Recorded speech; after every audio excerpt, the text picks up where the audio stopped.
Aloha, welcome to the Live Ukulele Podcast. My name is Brad Bordessa, and in this episode, I'm going to be sharing with you an interview with Uncle Kevin Brown from the island of Maui. He's not an ukulele player, but he is an amazing slack key guitarist and one of the kindest, nicest people I have ever met in my life. And he has the elusive old school Hawaii musical background. And I thought that it would be wonderful to share with you folks some of his mana'o, some of his stories. And when I sat down to interview him, I was not disappointed and really had an amazing time hearing what he had to share.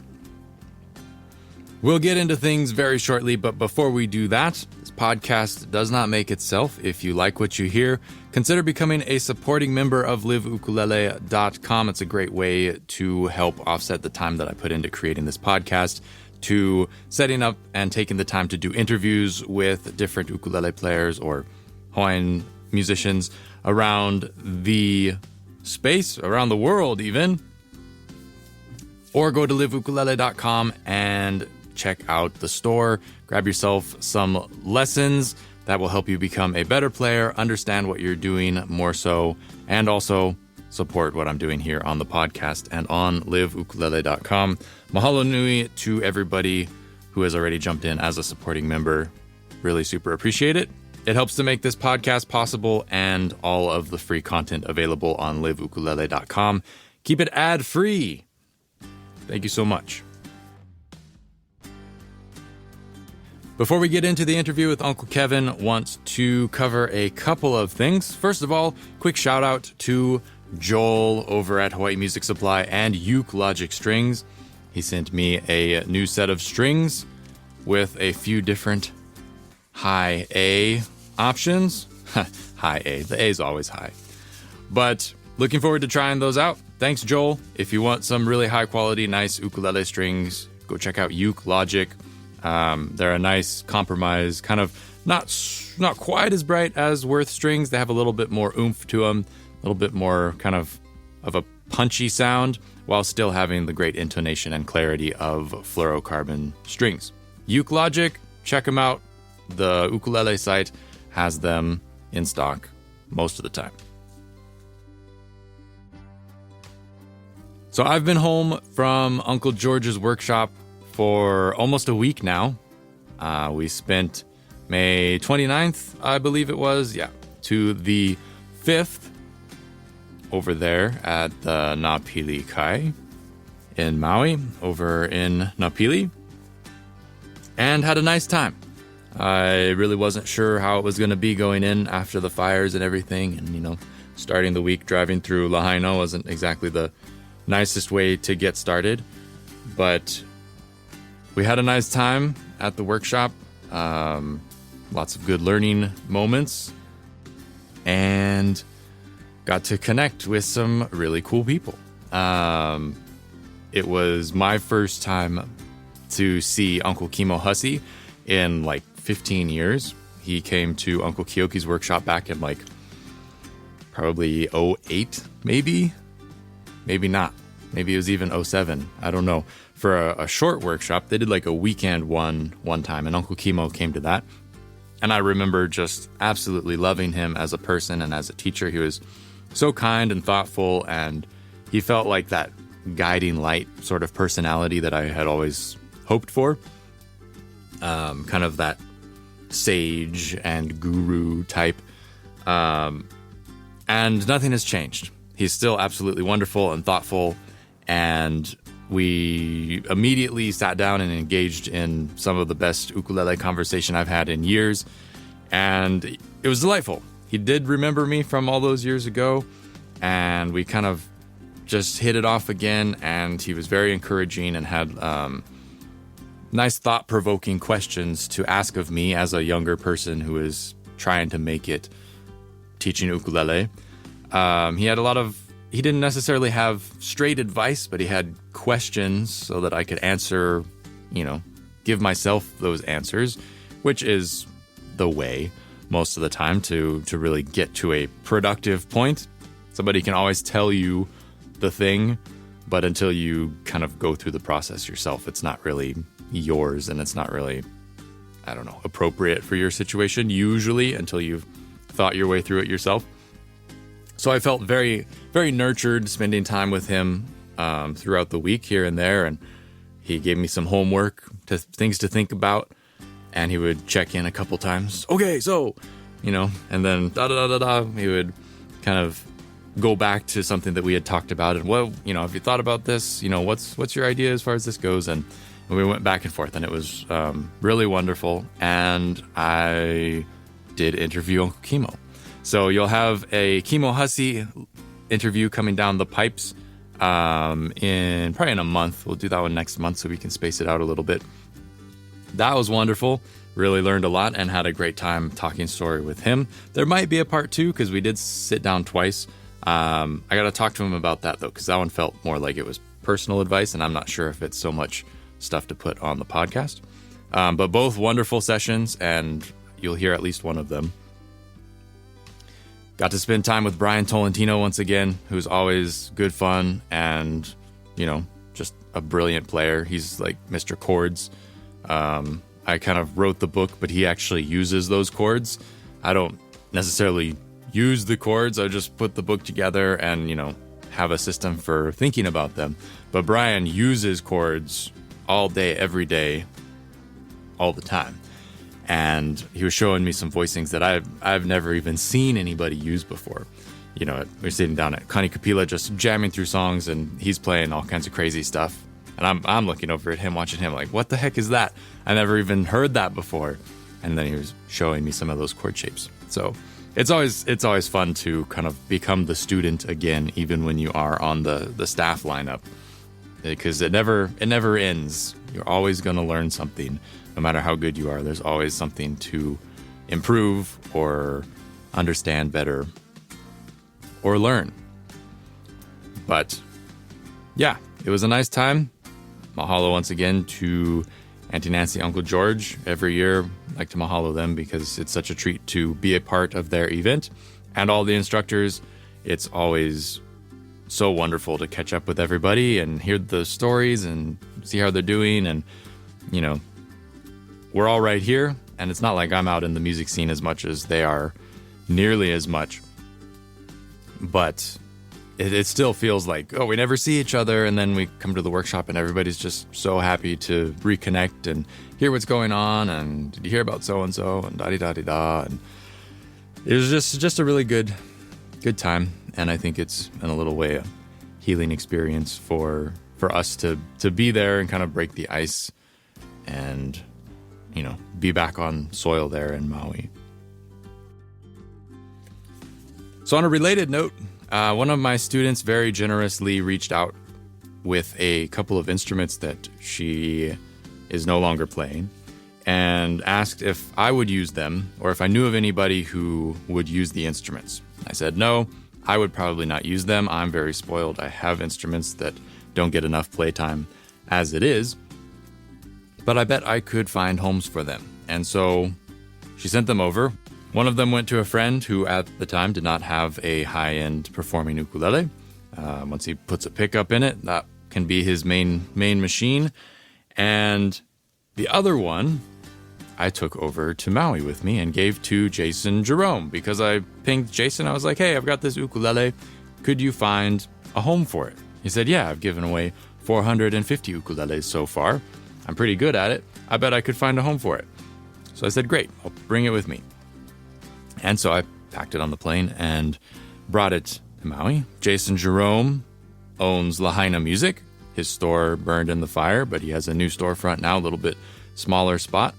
And he is helping with the Kanikapila project. And I wanted to shout this out because they are connecting the dots, getting grant money and stuff to get ukuleles out into the community once again.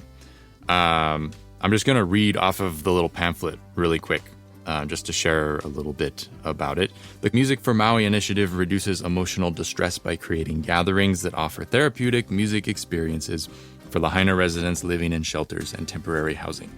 Thousands of ukuleles were destroyed in the wildfires. Without these instruments, Lahaina residents have lost the ability to engage in an important cultural tradition, kanikapila, gathering with others to play music. In addition to providing hundreds of ukuleles to affected residents, the Kanikapila Project provides weekly Kanikapila sessions and group lessons that create positive experiences and interactions. Please support our efforts to restore the ability to play music and to create meaningful moments for the Lahaina community and put instruments into the hands of those who have lost so much. And so Jason's the point person, or one of the point people over there. He's certainly my connection. And they're getting ukuleles out to the community. So that's a wonderful thing. If you have extra instruments that you are not playing that you would like to find a home for, I'm sure they would love to talk story with you and to help get those out to Lahaina residents. If you want to find out more about the Kanikapila Project, you can go to kanikapilaproject.org.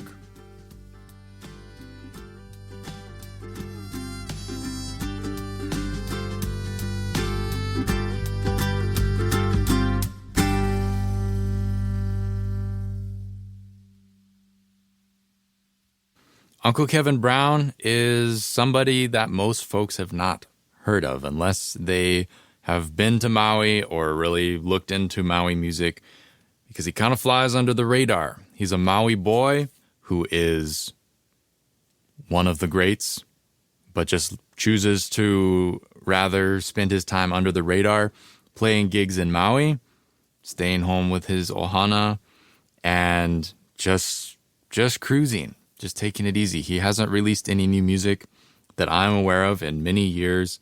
He doesn't really go on tour. So unless you happen to run across him, it's easy. He's an easy guy to miss. I think that despite Uncle Kevin being more of a slack key player, that he still has wonderful, wonderful things to share with anybody who's interested, even in the slightest, in Hawaiian music. Because more than learning to play notes on a specific instrument, there's a lot to understand about Hawaiian music that goes beyond just the notes. And I think that Uncle Kevin shares this well and, brings a little bit of insight into some of what makes Hawaiian music sound Hawaiian. And I think that sharing these stories is super important. And the fact that I was able to talk story with Uncle Kevin was just a real super treat. I enjoyed every second of it because it really was one of those magical things, and that you don't get to hear all the time. And to think of, how far we have moved away from a lot of those things, and the fact that it's still in memory, it's just right there, but a lot of us don't see it, and we don't have the opportunity to access that information. So I feel like it's really important to bring that to the podcast, to share it with a larger bit of the music population who is enthusiastic about Hawaiian music, and especially to bring the stories of folks who are less known. Maybe they aren't on the Grammy compilations or touring around or have, a Slack Key Masters album, Dancing Cat Productions or whatever behind them. Maybe they don't have that, but they still are just these amazing musicians that you've never heard of, but have so much to share, and the music they make is just breathtaking. And so, without further ado, sit back, relax, and enjoy my conversation with Uncle Kevin Brown of Maui.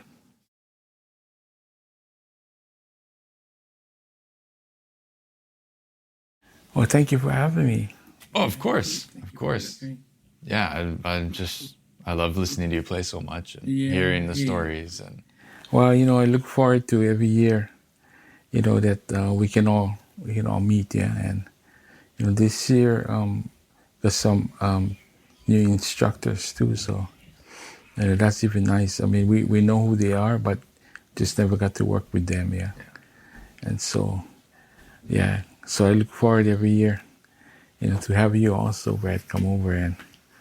Yeah, so I always look at the list, and it's like, hey, okay, oh yeah, Ned's there, and Jeff, and he says, yeah, Brad, So I look forward to, especially the early morning sessions that we get. Yeah. That is for Daniel, he said, man, that was, it kind of was blowing his mind because every time when we play, it's like when somebody taking the lead, we all automatically just pull back. And he was,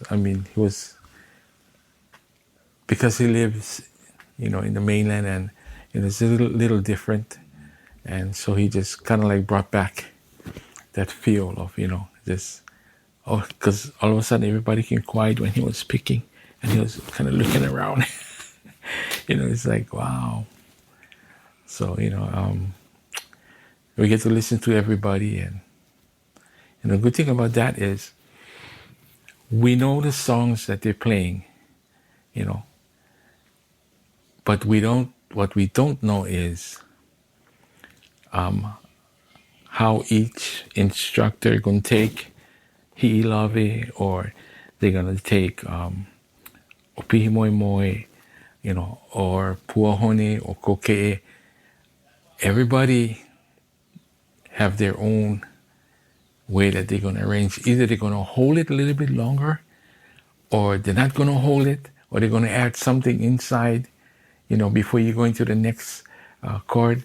And so those things that we kind of listen to, and it's like you get to feel the other instructors, the way he arranged, and to play his arrangement too, And so that's interesting. Uncle Ed, he changes every time, every year, as long as we coming here, and he'll always add something different inside. So that's, Jeff and everybody just has their own. They just add their own touch inside, and that's what makes it magical.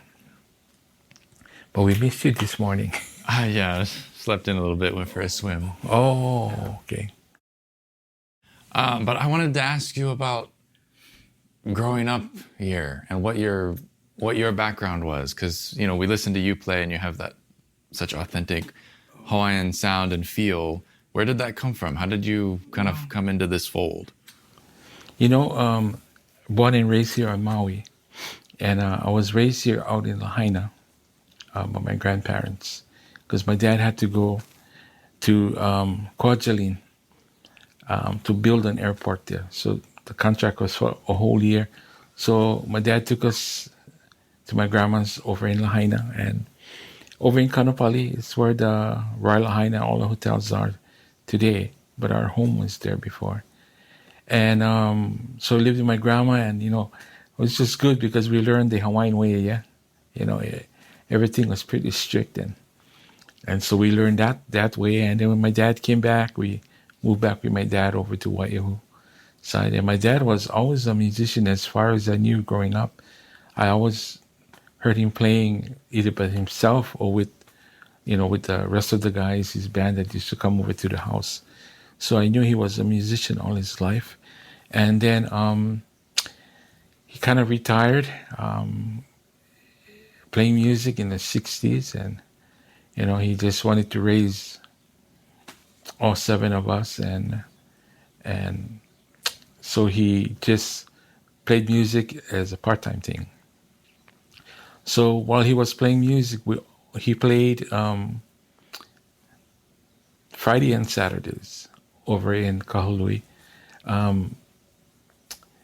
where Maui Beach is today. Used to be Maui Palms, and where the Hukilau is today, just down from Maui Beach.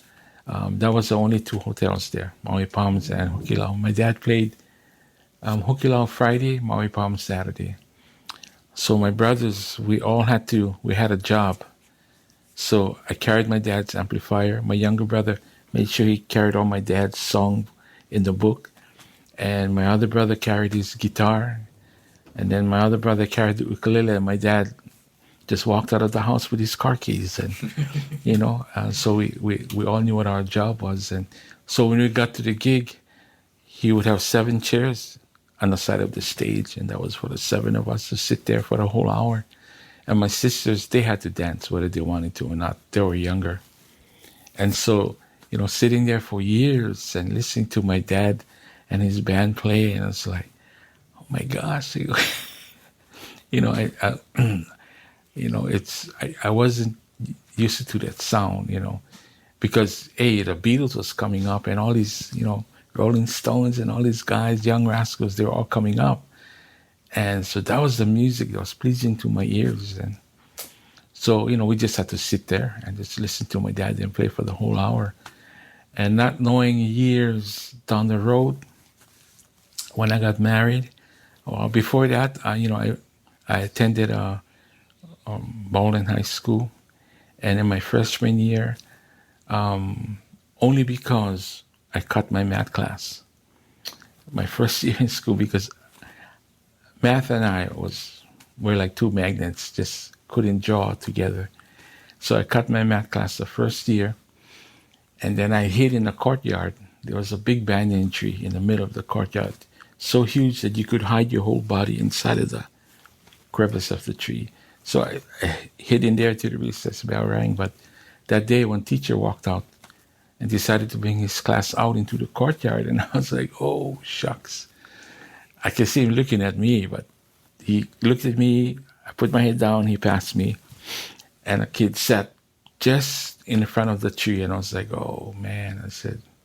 So I just kind of like stayed in the tree, and then he started playing while the kid is on the ground, and that's when the first time I didn't know it was Slacky. So I came out of the tree and I started listening to him play, all instrumental. The bell rang, the kids went off, and then I stopped him as he passed me. I said, hey, what kind of music are you playing? And he said, oh, it's an old Hawaiian music they call Slacky. So I told him, I said, hey, you can teach me how to play? And he looked at me and said, I'll teach you only if you have one guitar. And I said, yeah, I have one at home. But I didn't have, my father had one. And so he took me into his class and, he said, your first lesson is you got to listen. Listen to what I play. And you don't ask me no questions. Okay, so he strums the guitar, one string at a time. And that was a Tara Patch tuning. So he strummed, he passed me the guitar. He told me, okay, strum your guitar. Strum the guitar, strum. And that was the most beautiful sound I ever heard at the time. I kept strumming, and I asked him, I said, hey, Mr. Mars, so what's my first lesson? He keeps strumming. I said, I strum. What's my first lesson? He said, keep strumming. So I strum. What's my first lesson? He walks over, turns all the keys, all 6, he just turns it. And he told me, you remember what you were strumming? I said, yeah. He said, now you tune the guitar back to that same thing that you was listening to. And I was so excited that I just tuned everything back. And only because I could still hear it in my head, it was still lingering in. So I just tuned it like string for string. And he looked at me, and then that's when he told me, you go home, you take your guitar, you have to tune your guitar to this. Now that was a problem, because we were not allowed to touch my dad's guitar or instruments. So I'm home at 2:30. My father comes home 4:30. My younger sister's elementary school, so they come home at 5 o'clock. And so when in my dad's room, I'm home 2:30. I know his guitar's under the bed. Pull the guitar out. Take the guitar, because his guitar was tuned standard, so I had to tune him to slack. And I just strum from 2:30 to 4:30. When I hear my dad's truck coming up the road, I tune the guitar back to what it was, put him under his bed. Now, long story short, for 4 years, I would go to that teacher on all my recesses, because he told me, I'll teach you, but you got to sacrifice something.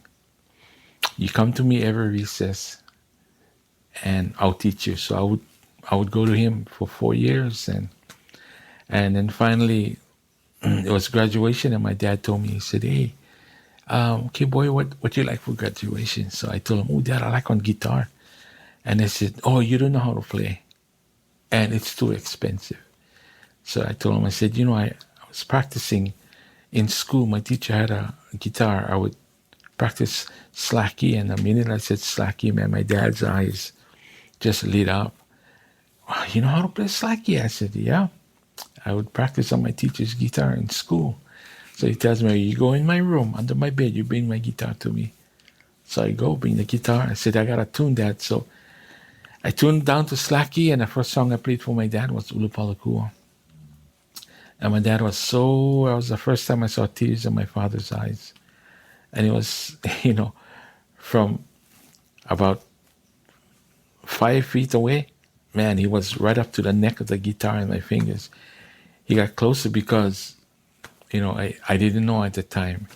When I finished Ulu Palakua, my dad told me, he said, "Boy, if I buy you this guitar," when he told me that, man, I was so excited. He said, "You have to promise me you're never going to stop." He said, "Because when I was young, that's what I wanted to learn, but nobody wanted to teach me." He said, "But I knew by the time I was a senior, I knew all the rules and regulations about slack key. First, I wasn't supposed to ask him, the teacher. I wasn't supposed to do that. So I told him, I said, "So why did you teach me?" "Well, I figured, I wasn't planning on teaching you, but I figured you didn't have a guitar. So when I asked you if you had a guitar, I'd teach you." And so it backfired on me when you told me, "Yeah, I had one." And he was shocked because, I'm just a young kid, yeah. So he never questioned me. And that's how he ended up teaching. And so, I made that promise to my dad, and I kept that promise to him, and it's about 50 years now, I think it's been since I got out of school.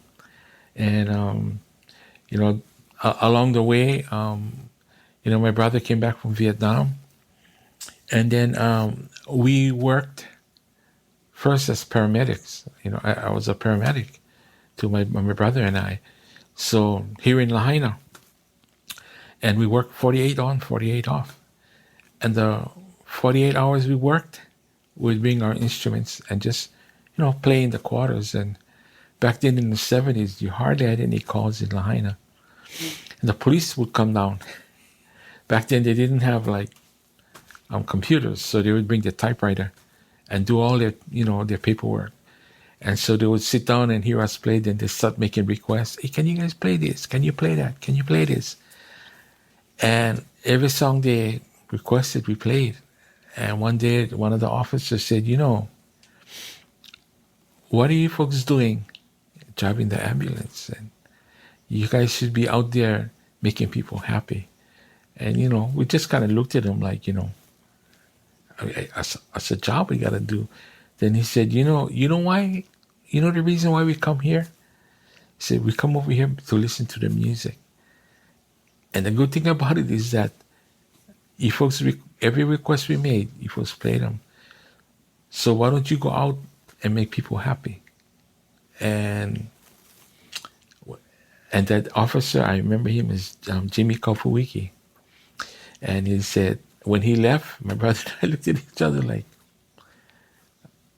my brother looked at me, he said, "You want to form a band?" I said, "But just the two of us." He said, "No, we got to get a bass player." And right there, gave our 2 weeks notice. And then we left in 1972. We started our band, called it Waiʻehu Sons. That's where we're from, in Waiʻehu. And it was my brother and I and my cousin played the bass. And, our music career started from 72. And we based our music around the Hawaiian slack key. So my brother would, because he was older, he wouldn't ask me. He just would watch me, and he was good. He had good ear. All he do is he watches me, and then he goes to the ukulele, and then he tunes the ukulele to slack. And I cannot play standard. You tune the guitar to standard, I'm lost. My brother, you tune the ukulele to the regular ukulele, he's lost. He has to tune it down to slack. So we base our music around the Hawaiian slack key. And, our bass player, he had that falsetto singing. So, we kind of based everything around him, but through the slack key. And along the way, you start to build it, and you start to learn. Because in the beginning, we duplicate others. We just listen to like Gabby, Sunday Manoa, and then we we duplicate their song and, we play exactly like them. Then somebody told us one day, hey, there's only one Gabby, never registered. Kept playing, we listened the record note for note, and afterwards we found out, he said, hey, there's only one Gabby, only one Peter Moon, and so we had to create our own, and that's when you start to elevate, because now it's like so I watch the younger ones today, they duplicate everything, which is good because it's a start for them. But then they would ask me, hey, uncle, you get any advice? I said, hey, you're in the right path. I said, you're doing good. I said, but eventually try to see if you can create your own. Well, how do you do that? I said, it's in time. He said, it comes in time. So you just do what you're doing. It's just good, but then in time you just add something in, and and so that just come with time. So that's how pretty much my career started. And like I said, for every year, even I come here, we still learn. We're still learning. When we watch the other guys, like, hey, okay. I said, wow. And that he just added one more finger on that string, and you've been playing it like rest of your life. And all you have to do is put one more finger down. So we learn. We keep learning every day. And so this is it's teaching process for the students, and for us it's re-energized.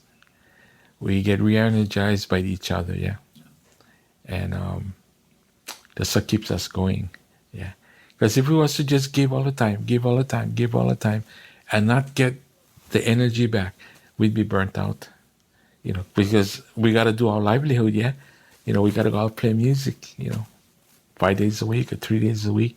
Eventually you get burnt out.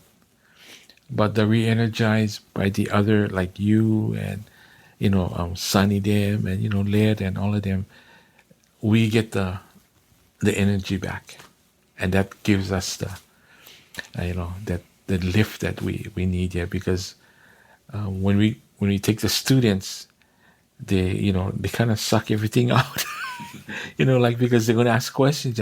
Oh, why is this and why is that? All of that, it sucks your energy out when you explain, and then by the end of the day, you pretty much drain. And then when you go in the morning sessions, it's like, you get, just like juicing up the car battery, same thing, we get juiced up again, ready to go. And I don't know what would happen if we never had the jam session in the morning. I don't know. We'd probably be bogging the rest of the week. But So after you formed the band, how long did it take before you made the first recording? Which I got a friend who happened to have it on his shelf, and he sent me he recorded the record onto his computer, because you can't get that album anymore, right? No, took us 6 years. Took us 6 years people wanted to record, but we would think that they were just nice, to ask, hey, I want to record you folks. Oh yeah. I did nothing, nothing happens after that. So, but this one lady wanted to do that. She would come to listen to us every Friday, and we thought she was like the regular people, but every Friday she would come back and said, hey, go find a studio, and you look, whatever the cost is, I'll pay for it. Just go in the studio. And so she comes back the following Friday. Did you guys go to find a studio? Oh, no. You did it? No, hey, guys, I'm serious. Go find a studio. Come the next Friday. Did you guys find the studio? Oh, no. She was upset. Hey, sit down, guys. Really, really. I want to do this. You don't have to pay me back. I just want to put the money out because I want you folks to get your music out. And that's when we knew she was serious. And so in 1978, we did our first album called Ho'olu. So how did you get from people telling you there's only one Gabi Pahinui and doing like lots of close covers where you're copying and learning in that way to getting to your version of Koke'e, which on the album is like, it's really different. It's like jazz harmonies and it's wild. I know you don't play it like that so much anymore, I expect, because of the students, but how did you make that transition where you were creating such sophisticated arrangements? When we started in 72, we only played in garages, you know. So when you play in garages, which is not bad, it's good because you're getting all your kinks out, yeah? And then as the year started to go on, from the garage, we went into a restaurant. So we found out what we played in the garage, you cannot play in the restaurant. You got to fine tune it a little bit, yeah? And so from the restaurant, we went into an hotel. And we found out that we cannot play like how we play in the restaurant. We got to up our music, the way we talk, you know, and we used to wear overalls because, you know, I mean, we wore it before the Sons of Hawaii because we were pig farmers. My dad was a pig farmer, so we had to go pick up slop for the pigs every day. So to keep the clothes clean, we used to put the overalls over our clothes. And then we used to go do all the pig, feed the pig, cook the slop, feed them and everything. So when my brother said, hey, we just go wear the overalls. Yeah, but the overalls is dirty. We just buy new ones. So we used to wear overalls in the restaurant. And then as we went to the hotels, then all of a sudden, hey, Sons of Hawaii, they came out of the album with the overalls. So it was like, hey, look, Sons of Hawaii. So we went with the overalls to the hotel. The first night, after that, the manager comes and says, hey, guys, hey, we love the music, but, you know, I have a question. You folks have a uniform? And my brother's a spokesman. Oh, yeah, this is our uniform. He said, oh, do you think you could change it? Like, do you have, like, white pants and a low shirt? And right there, we're like, oh, my gosh. You know, it's like the old days. You look on the album, everybody had white pants, carnation layer, red sash. And we're like, what? And he said, you know, this won't work here. And so, I mean, so we had to change from overalls to dress pants and a low shirt. Now, when you do that, the music becomes a little bit, you know, like we found out we cannot play the way we bang the guitars in the restaurant. We have to play a little bit more. Things got to be more subtle and not loud anymore. So we learn all these things, yeah. And I'm glad we started from the garage instead of straight into the hotel because we would have to gone through all those phases before we find out what we got to do. So by the time we really got a good job and good pay, you know, we kind of like, by the time we hit the hotels, all the Gabi stuff, we already took us about maybe 5 years, 6 years to do it our own style. So Koke'e, we did it that way because that was the style that we were playing, yeah. And we kind of got away from the Sons and the Gabi because we created our own sound. And you know, I have some old recordings because when in 78 we went to the hotel, my friend used to come down with his Sony tape recorder, and then he would walk in and he would put the Sony recorder down with his RCA jack, run him straight into our board. He put the cassette inside the Sony and he pressed the play and the record, and he just lets it run. So he would come back the next time and he would tell my brother and I and my cousin, hey, can you guys not talk so much? And we're like, what do you mean? He said, yeah, because you know the recording going on and you guys sit talking, just play. And we're like, you know, Craig, this is the only time my brother and I can find out how his kid's doing, how my kid's doing, our bass player, how the kid's doing. That's the only time. So we'll just make small talks. He said, yeah, but on the recorder, I can hear everything. just try not to talk as much. So every time he came, we were like, oh man, here he comes again. So he recorded us 78, 79, 80 for 3 years. He recorded us. In 2000, he built his house and he knocked down everything and he found all those cassette tapes he recorded. In 2000, he found them in the shoebox. So he gave it to my brother. My brother took it to our friend that have a recording studio, took it off of the cassette tape, the live recordings we did, and put it onto CD. And so when I listen, because people would always say, oh, we love your harmonies. We love your music. Oh, thank you. But now, when I listen and I put them in my car and I listen, it's like, holy cow. I mean, our harmonies were unique. And why it was like that, I mean, I don't know. Our harmonies were not like everybody's harmonies. You have 1, 2, and 3. My brother and the bass player, I would always do the lead, and they would jump to different parts. And they just knew when the next guy was going to jump. So they would jump to one, like instead of 1, 2, 3, they would go 1, they would go 3, and the other one would go 5, or go 1, 4, 5. And the parts was just, I hear them now. But when we used to play, I mean, I don't hear it because, we're just playing.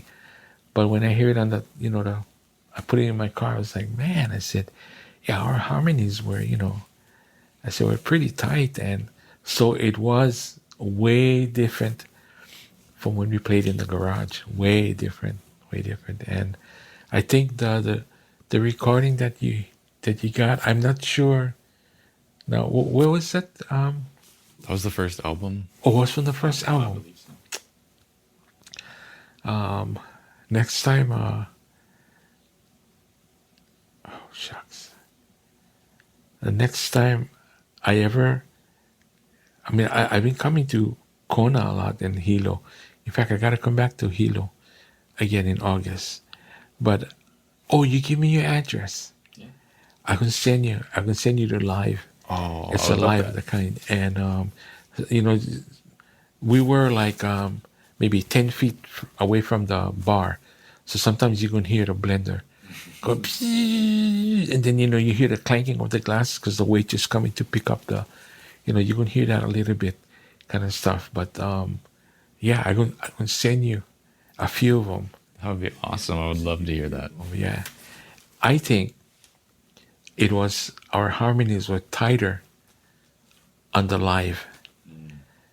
Because in the studio, the engineer, they're not going to let you touch the board. You got to tell him. So when you're telling him, bring up my brother a little bit more, so he'll bring him up, or bring him up a little bit more, he'll bring him up, or bring the other one up a little bit down. So when you got to do that, it's, it's okay. It's good. But then when you listen to the live one, it's like this. Yeah. Then when you listen to the recording one, it's like this.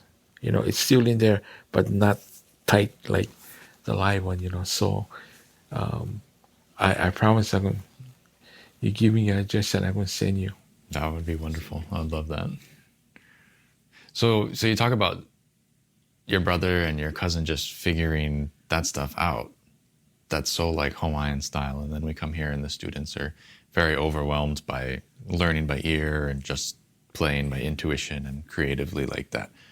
What do you think it is that makes the Hawaiian sound? Like how, like you can play all the same notes, but if you don't have the sound, it doesn't sound Hawaiian. Where do you think that comes from? I think it comes, like the students would tell me, "Well, Kumu, I'm playing, exactly what you're telling me or teaching me, but it doesn't sound the same, And what I tell them is, I said, to get the feel, I said, right now I'm just teaching you, and then you just kind of like feeding off of me. Yeah. But the feel of the music when you play, I said, you got to have live here in the islands and eat spam and rice, eat Vienna sausage, eat pork and beans and rice. I mean, it's all of this thing, it's you get struggles in your life in the beginning, and then throughout the struggles, things get a little bit better. And so all of these things, yeah, plays a big factor in my life. So when I play, all these things I feel, I remember my grandma telling me, he said, boy, when you go in the mountains, don't you just go Maui. If you go in the mountains, you're going to say, I just coming here to go holo holo. I'm not going to touch or take. And so I tell my grandma, who am I talking to? And my grandma would say, never you mind. When you go, make sure you don't just go Maui. You walk over there, you don't know that place. You just say, I'm coming over here to look. I'm not going to touch, and I don't understand, yeah. But I did as I got older, yeah. Said you go in a cave. You don't just go walk in the cave, You walk inside. You say, I'm coming in. I'm not going to touch. I just coming to look, and I'm going to leave. And I don't understand. But all those things, I understand, as I was growing up. Those are factors in my life, and the ocean, hey, you take only what you need, leave for the rest of the people. So in other words, the rest of the people, you're hoping that going to leave for the next people. So that teaches you to share, yeah, share with others. It's not like I will take everything, yeah. So that's a part of my life where sharing falls in part.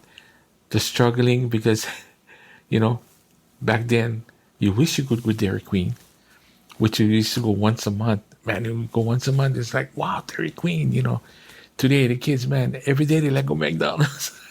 So you accept what you have, and then whether you're gonna have to eat Vienna sausage, or Vienna sausage in the eggs, or Vienna sausage cut with string beans, or spam cut with eggplant. It's everything that you grow that you use. So it kind of plays a factor, and so it's when they're asking me how you get the feel, I said, you gotta live here to get the feel, of because everything I play, when I play, I feel all these things that come from the past, and it's hard to explain, but I can never, you can never play like me, you can play like the way I teaching you, but the feel,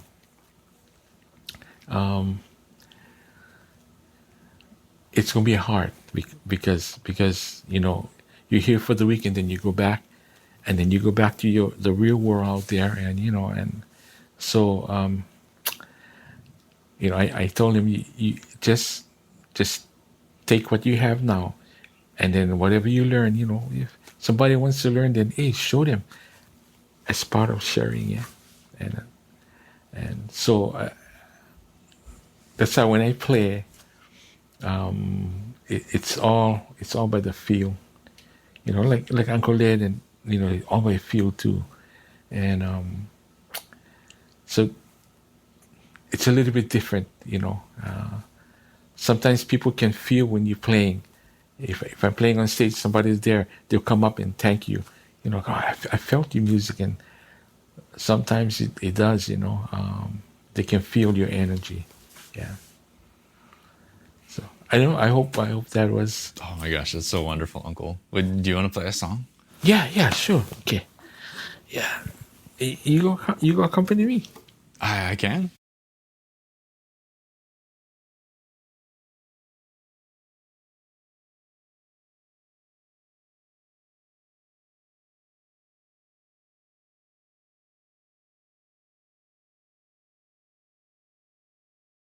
So it's gonna be in C, drop C, yeah.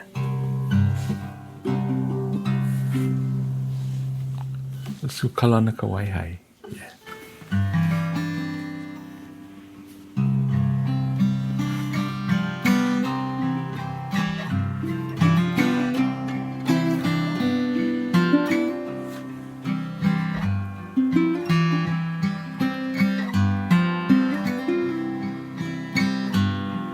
Kaulana o ka Waiʻehu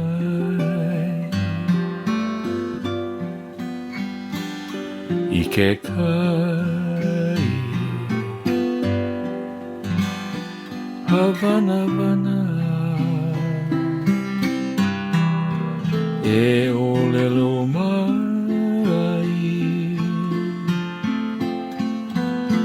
kahiko mai o pua kailima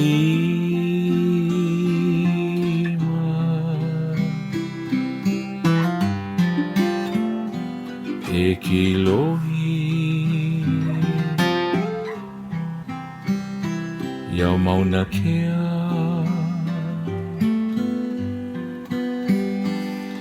kua hiwi ku kila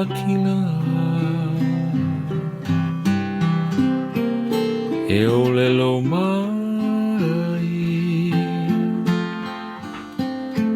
kahiko mai o pua kailima.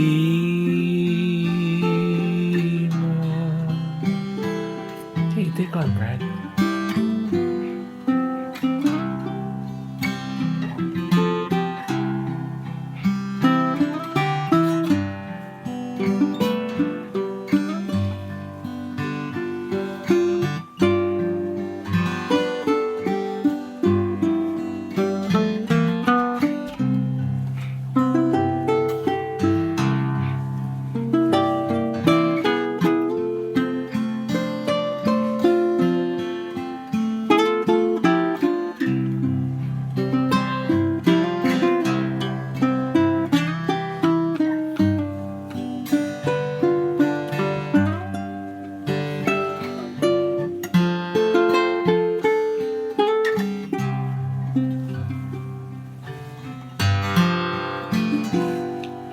Aina mai ka puana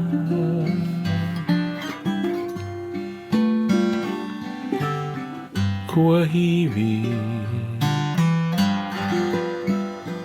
ku kila e olelo mai kahiko mai o pua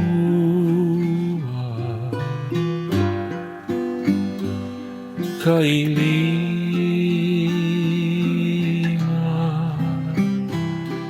o pua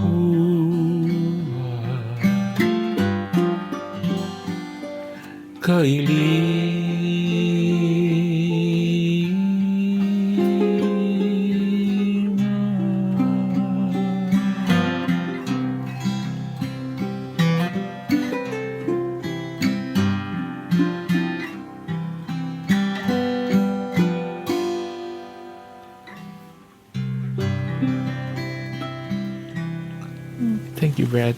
Thank you. Right on, boy. Yeah, mahalo.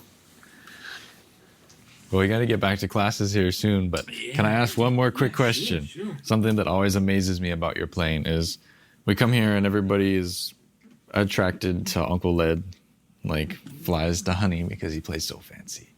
And then you're like on the very opposite side of the spectrum where you make so much beautiful music with such a simple style and just like kind of less is more.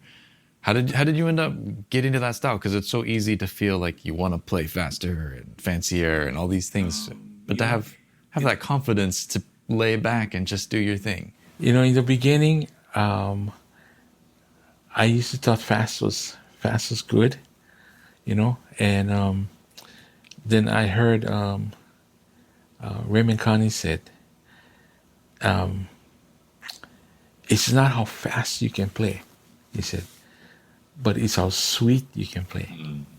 And Sonny Chillingsworth was like, it doesn't matter how many tunings you know how to play, but it matters on how good you can play one tuning, you know, and so these guys, you know, I take that into consideration, and when I watch other people play, I'm like, yeah, you know, fast is good, you know, but if you slow it down a little bit, you can send your energy through, you know, because when you're moving so fast, it's hard to grab the energy. But if you just take that same song and then you just slow it down a little bit, but not too slow where you're gonna put somebody to sleep.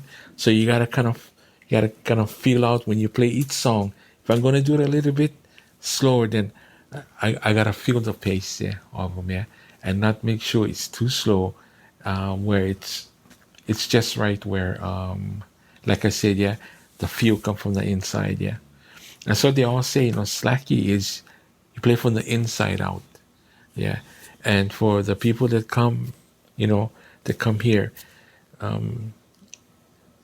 it'll take a while for them to play from the inside out, because first of all, if I'm going to teach one song, I'm just not going to grab one from up in the air.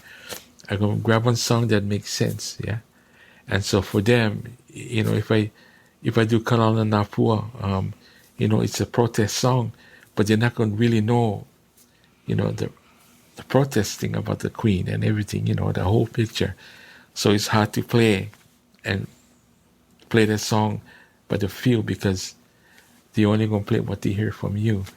And so, I think I tend to want to I mean, I can do them fast. Like when we did Opehimo Moi today, you know, it's fast, but I tend to want to just play my music more on the mellow side, and still not make it. Still, if you know, however Uncle Dad playing or Uncle Sonny, just keep it in their pace, but then yet, you know, like I said, less is more. Not add too much stuff inside where it'll be like me, because if you're going to start to play really fast, and it's like, since when Kevin play fast like that? You know what I mean? So I just, it's something that's inside of me that can always, I pretty much can always be in this little box, but I can get out of the box if I need to, and that is a good thing, But staying within what I play is the key. So I hope that made. Yeah. No, this is all just absolutely wonderful. Thank you for your time and for sharing. Hey, thank you. There's all kinds of this backstory. We hang out and we play music and hear some stories, but it's nice to hear the more of the background. Thanks for sharing. Well, thank you, Brad. Thank you. If you're on the island of Maui, you can find Uncle Kevin at Leilani's in Ka'anapali on Mondays from 6 to 8 p.m. Sounds like that is his primary gig these days. And if you get the opportunity, I highly, highly, highly recommend you go check it out, because it's just magic listening to Uncle Kevin. He plays so sweetly and so simply, and it's just a treat to watch somebody with that amount of musical skill and confidence just kind of weave the magic net to bring us all together within the music that they create. So Leilani's in Ka'anapali on Mondays from 6 to 8 p.m. You can go see one of Hawaii's finest musicians and slack key guitar players and singers. So mahalo to Uncle Kevin for spending the time with me, sitting down in my room and just talking story and playing a song. Hope you folks enjoyed. And once again, go check out the Kanikapila Project. You can find it at kanicapilaproject.org.